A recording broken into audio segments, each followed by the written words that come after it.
retrouvons donc Meursault dans sa cellule. Pour la 3e fois, j'ai refusé de recevoir l'aumônier. Je n'ai rien à lui dire, je n'ai pas envie de parler, je le verrai bien assez tôt. Ce qui m'intéresse en ce moment, c'est d'échapper à la mécanique, de savoir si l'inévitable peut avoir une issue. On m'a changé de cellule. De celle-ci, lorsque je suis allongée, je vois le ciel et je ne vois que lui. Toutes mes journées se passent à regarder sur son visage le déclin des couleurs qui conduit le jour à la nuit. Couchée, je passe les mains sous ma tête et j'attends. Je ne sais combien de fois je me suis demandé s'il y avait des exemples de condamnés à mort qui eussent échappé au mécanisme implacable, disparu avant l'exécution, rompu les cordons d'agent. Je me reprochais alors de n'avoir pas prêté assez d'attention au récit d'exécution. On devrait toujours s'intéresser à ces questions. On ne sait jamais ce qui peut arriver. Comme tout le monde, j'avais lu des comptes rendus dans les journaux. Mais il y a certainement des ouvrages spéciaux que je n'avais jamais eu la curiosité de consulter. Là, peut-être, j'aurais trouvé des récits d'évasion. J'aurais appris que dans un cas, au moins, la roue s'était arrêtée, que dans cette préméditation irrésistible, le hasard et la chance, une fois seulement, avaient changé quelque chose. Une fois. Dans un sens, je crois que cela m'aurait suffi. Mon cœur aurait fait le reste. Les journaux parlaient souvent d'une dette qui était due à la société. Il fallait, selon eux, la payer. Mais cela ne parle pas à l'imagination. Ce qui comptait, c'était une possibilité d'évasion, un saut hors du rite implacable, une course à la folie qui offrit toutes les chances de l'espoir. Naturellement, l'espoir, c'était d'être abattu au coin d'une rue, en pleine course et d'une balle à la volée, mais tout bien considéré, rien ne me permettait ce luxe, tout me l'interdisait. La mécanique me reprenait. Malgré ma bonne volonté, je ne pouvais pas accepter cette certitude insolente. Car enfin, il y avait une disproportion ridicule entre le jugement qu'il avait fondé et son déroulement imperturbable à partir du moment où ce jugement avait été prononcé. Le fait que la sentence avait été lue à 20 heures plutôt qu'à 17, le fait qu'elle aurait pu être tout autre, qu'elle avait été prise par des hommes qui changent de linge, qu'elle avait été portée au crédit d'une notion aussi imprécise que le peuple français, ou allemand, ou chinois. Il me semblait bien que tout cela enlevait beaucoup de sérieux à une telle décision. Pourtant, j'étais obligée de reconnaître que dès la seconde où elle avait été prise, ses effets devenaient aussi certains, aussi sérieux que la présence de ce mur tout au long duquel j'écrasais mon corps. Je me suis souvenue dans ces moments d'une histoire que maman racontait à propos de mon père. Je ne l'avais pas connu. Tout ce que je connaissais de précis de cet homme, c'était peut-être ce que m'en disait alors maman. Il était allé voir un assassin. Il était allé voir exécuter un assassin. Il était malade à l'idée d'y aller. Il l'avait fait cependant et au retour il avait vomi une partie de la matinée. Mon père me dégoûtait un peu alors. Mais je comprenais, c'était si naturel. Comment n'avais-je pas vu que rien n'était plus important qu'une exécution capitale et que, en somme, c'était la seule chose vraiment intéressante pour un homme. Si jamais je sortais de cette prison, j'irais voir toutes les exécutions capitales.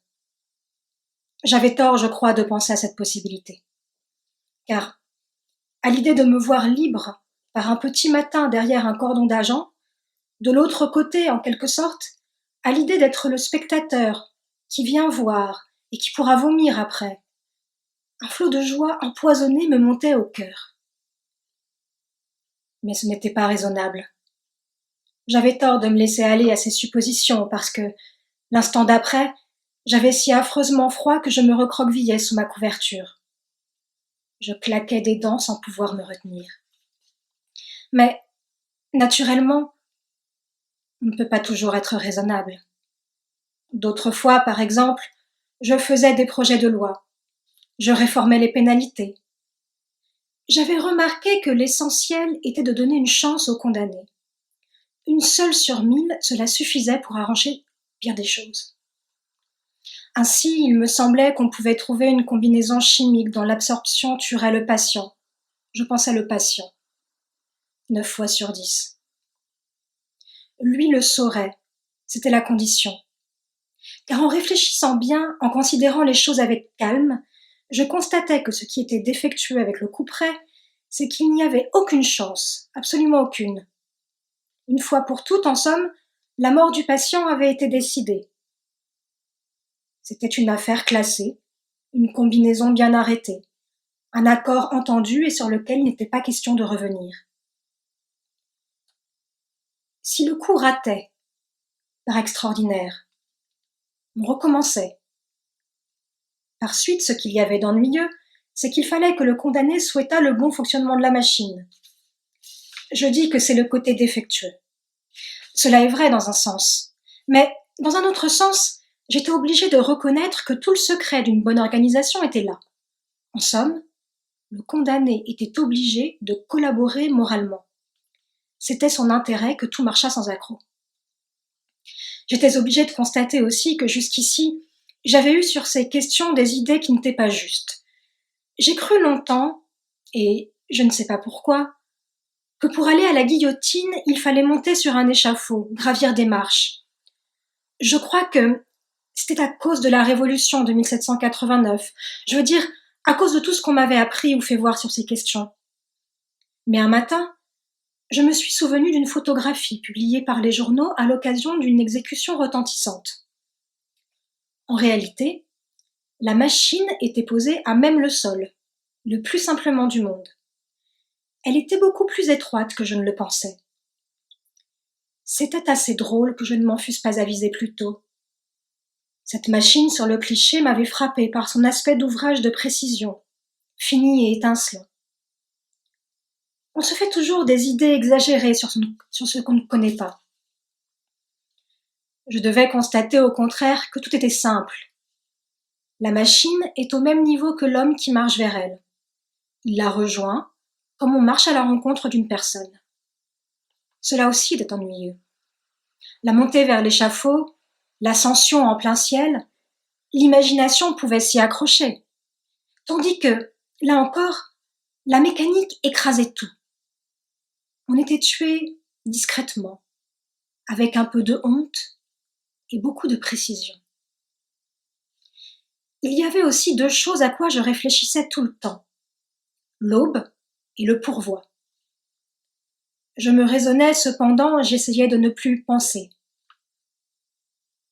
Je m'étendais, je regardais le ciel, je m'efforçais de m'y intéresser. Il devenait vert, c'était le soir. Je faisais encore un effort pour détourner le cours de mes pensées. J'écoutais mon cœur. Je ne pouvais imaginer que ce bruit qui m'accompagnait depuis si longtemps pût jamais cesser. Je n'ai jamais eu de véritable imagination. J'essayais pourtant de me représenter une certaine seconde où le battement de ce corps ne se prolongerait plus dans ma tête. Mais en vain. L'aube où mon pourvoi était là. Je finissais par me dire que le plus raisonnable était de ne pas me contraindre. C'est à l'aube qu'il venait, je le savais. En somme, j'ai occupé mes nuits à attendre cette aube. Je n'ai jamais aimé être surpris. Quand il m'arrive quelque chose, je préfère être là. C'est pourquoi j'ai fini par ne plus dormir qu'un peu dans mes journées, et tout le long de mes nuits, j'ai attendu patiemment que la lumière naisse sur la vitre du ciel. Le plus difficile, c'était l'heure douteuse où je savais qu'ils opéraient d'habitude. Passé minuit, j'attendais et je guettais. Jamais mon oreille n'avait perçu tant de bruit, distingué de sons si ténus. Je peux dire d'ailleurs que d'une certaine façon, j'ai eu de la chance pendant cette période, puisque je n'ai jamais entendu de pas. Maman disait souvent qu'on n'est jamais tout à fait malheureux. Je l'approuvais dans ma prison, quand le ciel se colorait et qu'un nouveau jour glissait dans ma cellule. Parce qu'aussi bien j'aurais pu entendre des pas et mon cœur aurait pu éclater. Même si le moindre glissement me jetait à la porte, même si, l'oreille collée au bois, J'attendais éperdument jusqu'à ce que j'entende ma propre respiration, effrayée de la trouver rauque et si pareille au râle d'un chien. Au bout du compte, mon cœur n'éclatait pas, et j'avais encore gagné 24 heures. Pendant tout le jour, il y avait mon pourvoi. Je crois que j'ai tiré le meilleur parti de cette idée. Je calculais mes effets et j'obtenais de mes réflexions le meilleur rendement. Je prenais toujours la plus mauvaise supposition. Mon pourvoi était rejeté. Eh bien, je mourrais donc. Plutôt que d'autres, c'était évident. Mais tout le monde sait que la vie ne vaut pas la peine d'être vécue. Dans le fond, je n'ignorais pas que mourir à 30 ans ou à 70 ans importe peu puisque naturellement, dans les deux cas, d'autres hommes et d'autres femmes vivront. Et cela pendant des milliers d'années. Rien n'était plus clair en somme. C'était toujours pour moi qui mourais, que ce soit maintenant ou dans 20 ans, c'était toujours moi. À ce moment, ce qui me gênait un peu dans mon raisonnement, c'était ce bond terrible que je sentais en moi à la pensée de 20 ans de vie à venir. Mais je n'avais qu'à l'étouffer en imaginant que ce seraient mes pensées dans 20 ans quand il me faudrait quand même en venir là. Du moment qu'on meurt, comment et quand, cela n'importe pas, c'était évident. Donc, et le difficile, c'est de ne pas perdre de vue tout ce don représentait de raisonnement. Donc, je devais accepter le rejet de pourvoi. À ce moment, et à ce moment seulement, j'avais pour ainsi dire le droit, je me donnais en quelque sorte la permission d'aborder la deuxième hypothèse. J'étais graciée. L'ennuyeux, c'est qu'il fallait rendre moins fougueux cet élan du sang et du corps qui me piquait les yeux d'une joie insensée. Il fallait que je m'applique à réduire ce cri, à le raisonner. Il fallait que je sois naturelle même dans cette hypothèse pour rendre plus plausible ma résignation dans la première. Quand j'avais réussi, quand j'avais gagné 1 heure de calme, cela tout de même était à considérer. C'est à un semblable moment que j'ai refusé une fois de plus de recevoir l'aumônier. J'étais étendue et je devinais l'approche du soir d'été à une certaine blondeur du ciel. Je venais de rejeter mon pourvoi et je pouvais sentir les ondes de mon sang circuler régulièrement en moi. Je n'avais pas besoin de voir l'aumônier. Pour la première fois depuis bien longtemps, j'ai pensé à Marie. Il y avait de longs jours qu'elle ne m'écrivait plus. Ce soir-là, j'ai réfléchi et je me suis dit qu'elle s'était peut-être fatiguée d'être la maîtresse d'un condamné à mort. L'idée m'est venue aussi qu'elle était peut-être malade, ou morte. C'était dans l'ordre des choses. Comment l'aurais-je su, puisqu'en dehors de nos deux corps maintenant séparés, rien ne nous liait et ne nous rappelait l'un à l'autre.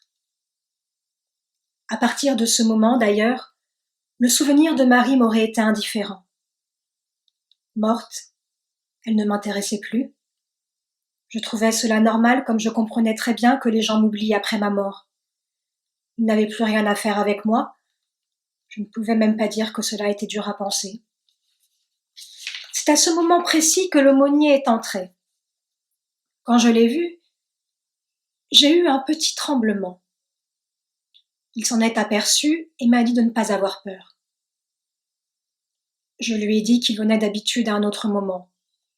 Il m'a répondu que c'était une visite tout amicale, qui n'avait rien à voir avec mon pourvoi, dont il ne savait rien. Il s'est assis sur ma couchette et m'a invité à me mettre près de lui. J'ai refusé. Je lui trouvais tout de même un air très doux. Il est resté un moment assis, les avant-bras sur les genoux, la tête baissée, à regarder ses mains. Elles étaient fines et musclées. Elles me faisaient penser à 2 bêtes agiles. Il les a frottées lentement l'une contre l'autre.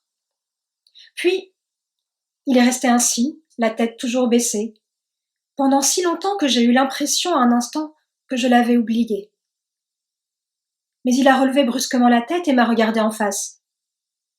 « Pourquoi, m'a-t-il dit, refusez-vous mes visites ?» J'ai répondu que je ne croyais pas en Dieu, Il a voulu savoir si j'en étais bien sûre, et j'ai dit que je n'avais pas à me le demander. Cela me paraissait une question sans importance.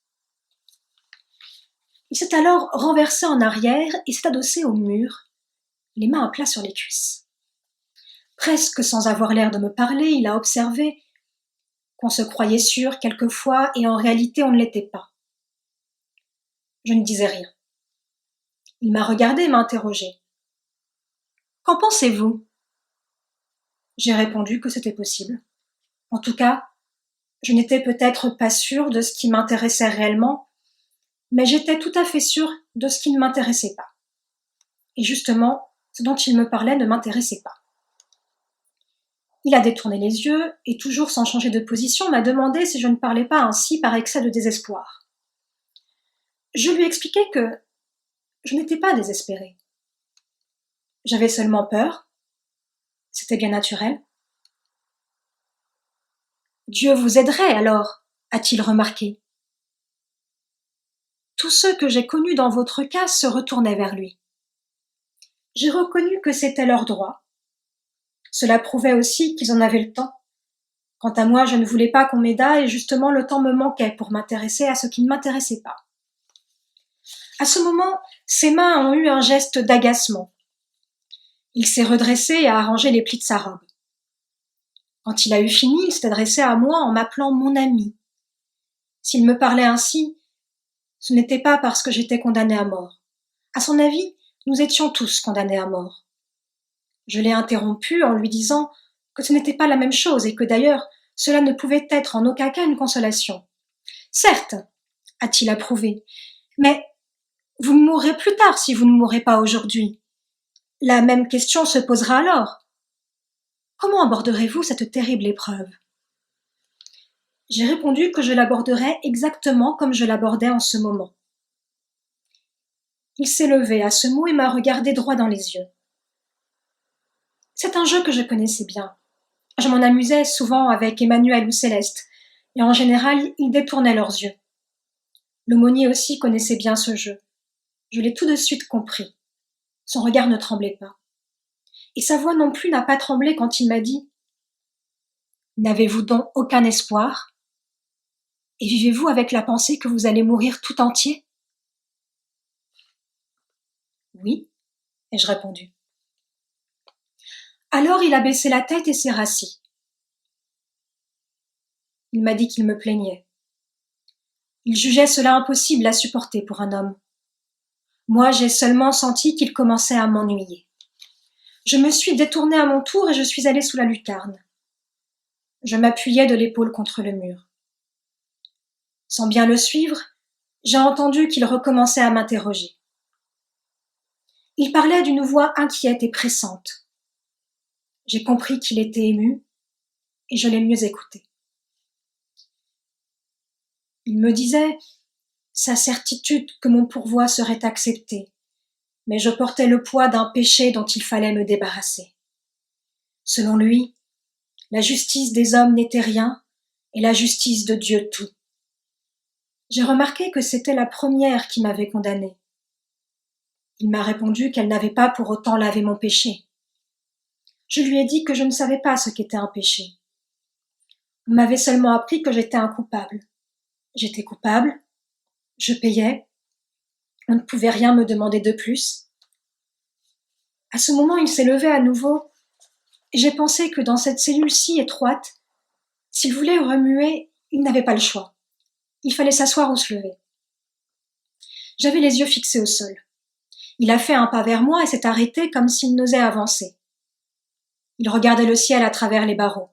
« Vous vous trompez, mon fils, » m'a-t-il dit. « On pourrait vous demander plus. On vous le demandera peut-être. Et quoi donc ? On pourrait vous demander de voir. » « Voir quoi ?» Le prêtre a regardé tout autour de lui et il a répondu d'une voix que j'ai trouvée soudain très lasse. « Toutes ces pierres suent la douleur. Je le sais. Je ne les ai jamais regardées sans angoisse. Mais, du fond du cœur, je sais que les plus misérables d'entre vous ont vu sortir de leur obscurité un visage divin. C'est ce visage que je vous demande de voir. » Je me suis un peu animée. J'ai dit qu'il y avait des mois que je regardais ces murailles. Il n'y avait rien ni personne que je connusse mieux au monde. Peut-être, il y a bien longtemps, y avais-je cherché un visage, mais ce visage avait la couleur du ciel et la flamme du désir. C'était celui de Marie. Je l'avais cherché en vain. Maintenant, c'était fini. Et dans tous les cas, je n'avais rien vu surgir de cette sueur de pierre. L'aumônier m'a regardé avec une sorte de tristesse. J'étais maintenant complètement adossée à la muraille et le jour me coulait sur le front.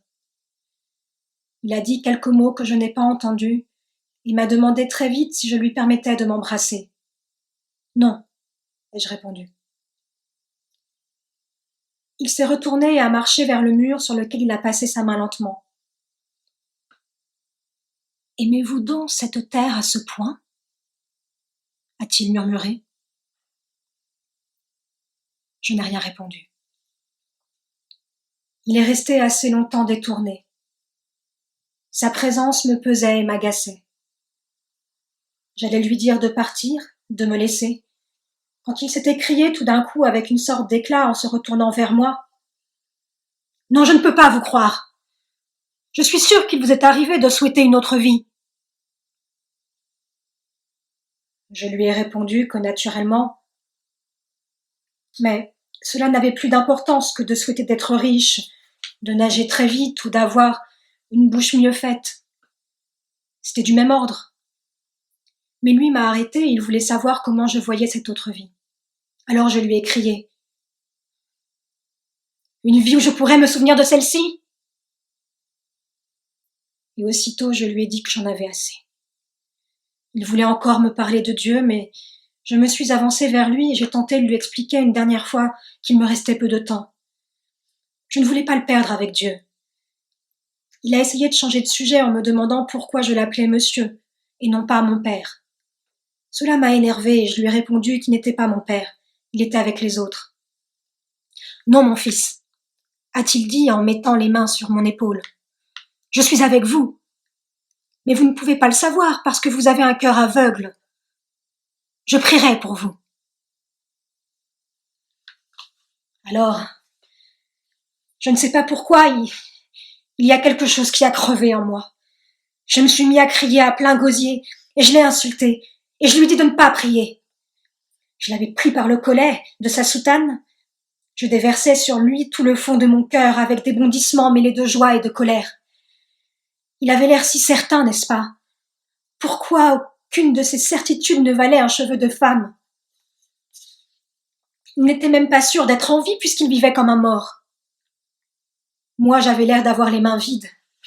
Moi, j'étais sûre de moi, sûre de tout. Plus sûre de lui, sûre de ma vie et de cette mort qui allait venir. Oui, je n'avais que cela. Mais du moins, je tenais cette vérité autant qu'elle me tenait. J'avais eu raison, j'avais encore raison, j'avais toujours raison. J'avais vécu de telle façon et j'aurais pu vivre de telle autre. J'avais fait ceci et je n'avais pas fait cela. Je n'avais pas fait telle autre chose alors que j'avais fait cette autre et après.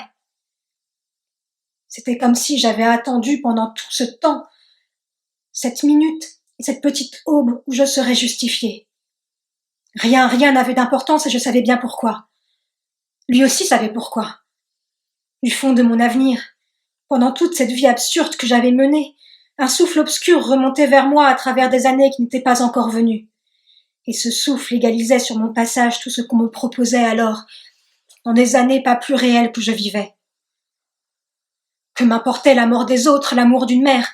Que m'importait son Dieu, la vie qu'on choisit, les destins qu'on élit, puisqu'un seul destin devait m'élire moi-même, et avec moi des milliards de privilégiés qui, comme lui, se disaient mes frères?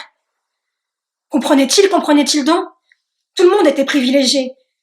Il n'y avait que des privilégiés. Les autres aussi, on les condamnerait un jour. Lui aussi, on le condamnerait. Qu'importait si, accusé de meurtre, il était exécuté pour n'avoir pas pleuré à l'enterrement de sa mère. Le chien de Salamano valait autant que sa femme. La petite femme automatique était aussi coupable que la parisienne que Masson avait épousée, ou que Marie qui avait envie que je l'épouse. Qu'importait que Raymond fût mon copain autant que Céleste qui valait mieux que lui. Qu'importait que Marie donnât. Aujourd'hui sa bouche a un nouveau meursault.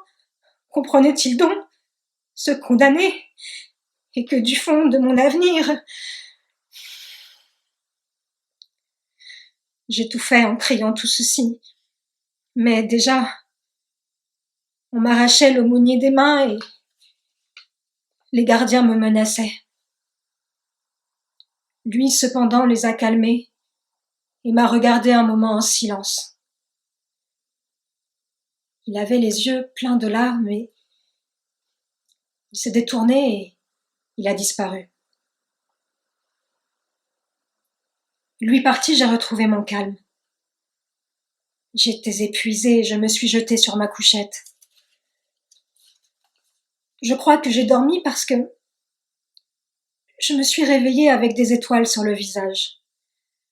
Des bruits de campagne montaient jusqu'à moi. Des odeurs de nuit, de terre et de sel rafraîchissaient mes tempes. La merveilleuse paix de cet été endormi entrait en moi comme une marée. À ce moment, et à la limite de la nuit, des sirènes ont hurlé. Elles annonçaient des départs pour un monde qui maintenant m'était à jamais indifférent. Pour la première fois depuis bien longtemps, j'ai pensé à maman. Il m'a semblé que je comprenais pourquoi à la fin d'une vie elle avait pris un fiancé, pourquoi elle avait joué à recommencer. Là-bas aussi, autour de cet asile où des vies s'éteignaient, le soir était comme une trêve mélancolique. Si près de la mort, maman devait s'y sentir libérée et prête à tout revivre. Personne n'avait le droit de pleurer sur elle. Et moi aussi je me suis sentie prête à tout revivre. Comme si cette grande colère m'avait purgée du mal, vidée d'espoir. Devant cette nuit chargée de signes et d'étoiles, je m'ouvrais pour la première fois à la tendre indifférence du monde. De l'éprouver si pareil à moi, si fraternel enfin, j'ai senti que j'avais été heureux et que je l'étais encore. Pour que tout soit consommé, pour que je me sente moins seule, il me restait à souhaiter qu'il y ait beaucoup de spectateurs le jour de mon exécution et qu'ils m'accompagnent avec des cris de haine